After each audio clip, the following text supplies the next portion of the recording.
কাউকে ঠকালে আল্লাহ তাআলা কেন ক্ষমা করবেন না? প্রিয় ভাই ও বোনেরা, মনে রাখবেন, আমাদের সমাজে অনেক মানুষ আছে, কেউ কেউ আছে এমন যে মানুষকে না ঠকালে তার ভালো লাগে না। সে হচ্ছে নিজেকে গর্ববোধ মনে করে যে আমি অমুককে ঠকিয়েছি, অমুককে ধোঁকা দিয়েছি, অমুককে কষ্ট দিয়েছি।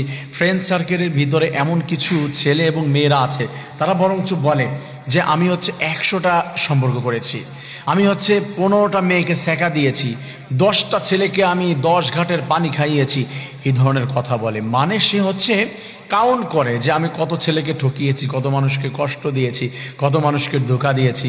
মনে রাখবেন, আল্লাহ রাব্বুল আলামিন যদি মানুষ কেউ কাউকে ঠকায় তাহলে আল্লাহ তাকে ক্ষমা করবেন না। আল্লাহ তাআলা বলছে এখানে ইন্টারফেয়ার করার মতো আমার হাতে কোনো সুযোগ নাই, আমি পারবো না তাকে ইন্টারফেয়ার করতে, তাকে হচ্ছে ক্ষমা করে দিতে।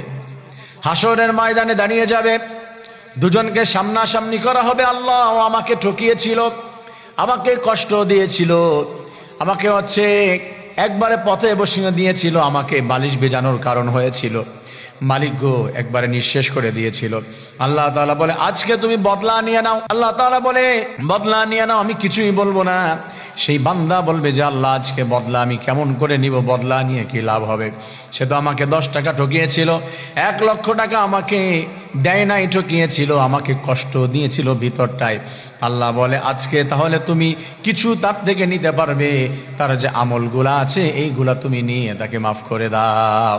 মনে করেন সে অনেক মানুষকে ঠকিয়েছে, তার আমল একজনে নিয়ে গিয়েছে, বাকিগুলাকে কি দিবে?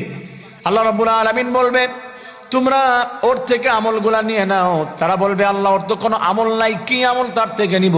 রাব্বুল আলামিন বলেন, তাদেরকে বলবেন যে তার যদি কোনো আমল না থাকে নেওয়ার মতো, তাহলে তোমাদের যে গুনাহগুলি আছে, তোমাদের অপরাধগুলি তার ঘাড়ে দিয়ে দাও।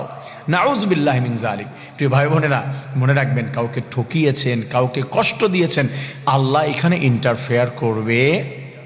আল্লাহ তাআলা করবে না, আল্লাহ ক্ষমা করবে না। আল্লাহ বলবেন তার কাছ থেকে ক্ষমা চাও। আপনি কাউকে কষ্ট দিয়ে, ধোঁকা দিয়ে আল্লাহ তাআলার কাছে কান্না করতে করতে যদি মরেও যান, জীবনে কোনো দিন ক্ষমা হবে না। সে যদি ক্ষমা করে দেয় তাহলে আপনি ক্ষমা পেয়েছেন। যাকে কষ্ট দিয়েছেন সে যদি ক্ষমা করে না দেয়, তাকে ধোঁকা দিয়ে দিয়ে নিঃশেষ করে দিয়েছেন। আহা, সে আপনি ক্ষমা চাচ্ছেন হচ্ছে আল্লাহ তাআলার কাছে।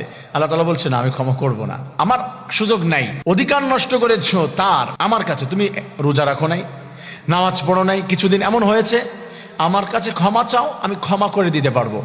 বাট তুমি যাকে ঠকিয়েছো, তার অধিকার নষ্ট করেছো, কষ্ট দিয়েছো, আমি এইখানে কিছু করতে পারবো না, তার থেকে ক্ষমা চাও।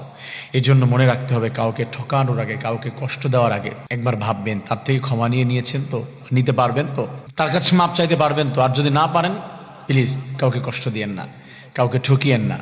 আল্লাহ তাআলা আমাদেরকে বুঝে সবাইকে সুন্দরভাবে জীবনযাপন করার তৌফিক দান করেন। আমিন।